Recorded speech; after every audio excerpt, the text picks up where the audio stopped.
How we doing? Kent Brindley, vintage animation nerd, and the top 10 cartoon cats. Vintage animation nerd and fan of cats. Yeah, with your top 10 animated cats. Heavens to coolness. The top 10 anime. Not him. And we're not talking about, and we ain't talking about Josie and the cats either. We are talking about actual felines. Nope. Still not talking about Josie and the cats. I'm trying to keep this PG for me. My version of PG. Anyway, top 10 cartoon cats. At number 10, we actually do have Sebastian from Josie and the Cats. The first of the Scooby-Doo clones. It's not an official spin-off. Is it? I guess it is an official spin-off. They were on one of the episodes of the movies. The first of the Scooby-Doo clones was Archie Comics' Josie and the Pussycats, and they had a cat named Sebastian. Mischievous little feline. He got very little screen time, and I never appreciated that part.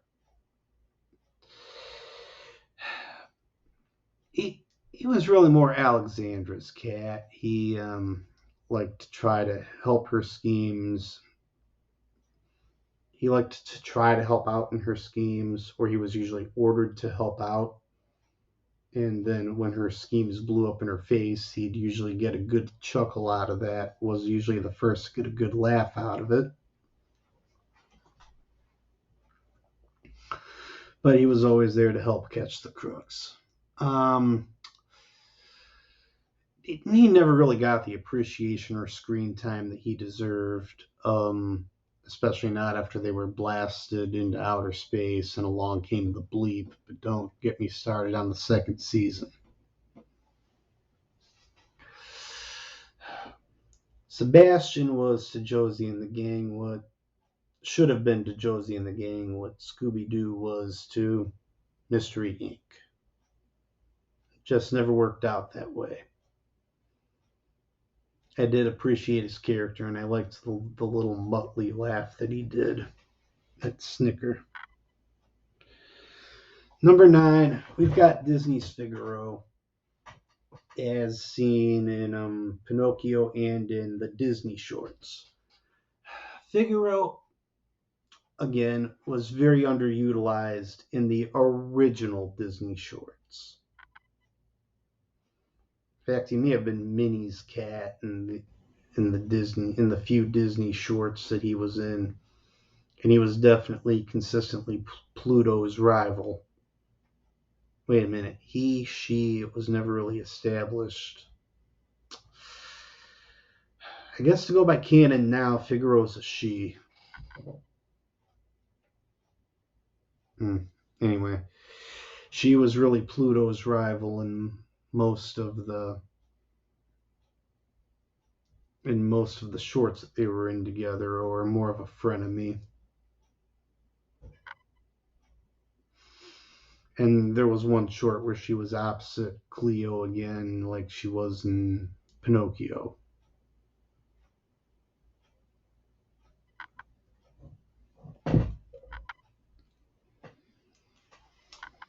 Anyway, Figaro again slightly underutilized, but just the cutest kitten I've seen animated in a long time. A lot of these cats, a lot of these actual official just plain cats who don't speak get their points for cuteness. Anyway, number 8. Azrael from the Smurfs. It takes a lot to save the Smurfs franchise for me, and Azrael does that. Not Gargamel, not the titular Smurfs. Azrael. Bravo, Azrael, for making the Smurfs watchable.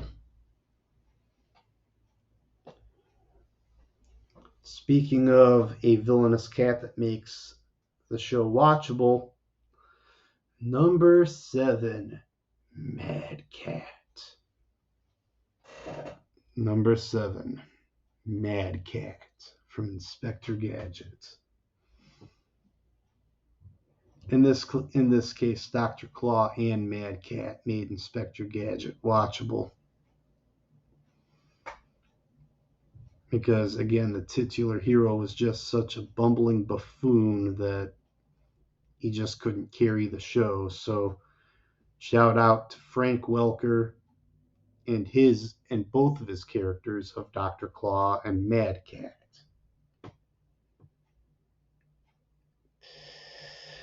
Number 6, Pussyfoot, the kitten from Looney Tunes. Pussyfoot and Mark Anthony. The original 3 shorts that Pussyfoot was in just made her so cute and so innocent. Just that she just carried the shorts for me. I enjoyed them. And it's hard to write a Looney Tunes character that's cute and innocent. I mean, just you obviously have to pit them up against someone who isn't. That's why Claude Cat, for example, need not apply to this list. Number 5. Number 5. We're breaking the top 5 with the Pink Panther. I mean, he carries his episodes without saying a word. How great is that? He lets the action speak for itself. He lets Henry Mancini's theme music carry the episodes. How great is that?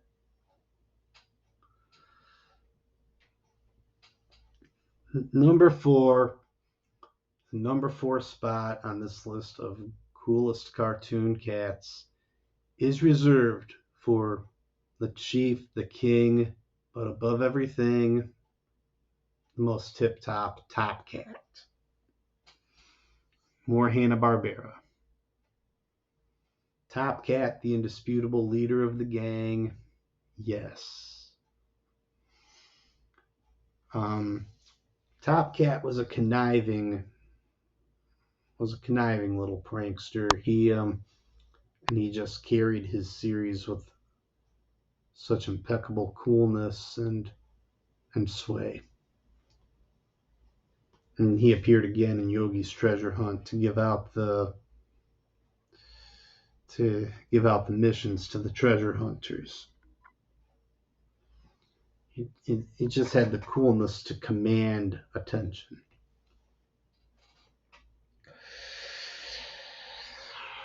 Number 3. We're going back to the Looney Tunes and we're talking about Sylvester.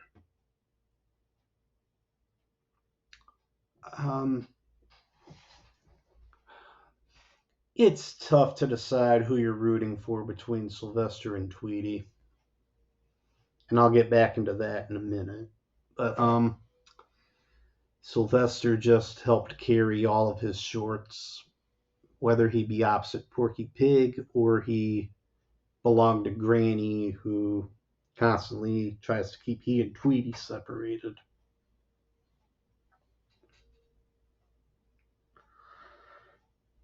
I mean, Sylvester wasn't Tweety's first enemy, but he's definitely the most iconic. Number 2, we've got Tomcat from Tom and Jerry. Hands down, I'm rooting for Tom every day. Tom the cat, hands down, every day I'm rooting for this guy. Jerry, 90% of the time, was the little instigator. That and Tom with his eye for beauty and um, his reaction when he met a woman who suited his fancy. I I can sympathize. I mean, I've done stupid things too. Number one, coolest cat in animation, the mighty Battle Cats. Where would He-Man be without Battle Cat to carry him around? Where would Battle Cat be without He-Man? Well, without He-Man, Battle Cat would remain Cringer. Okay, I just answered my own question. I mean, he was definitely He-Man's greatest ally was Battle Cat. And always there to defend Eternia and to help fight evil. Battle Cat was definitely the best cat in animation for me.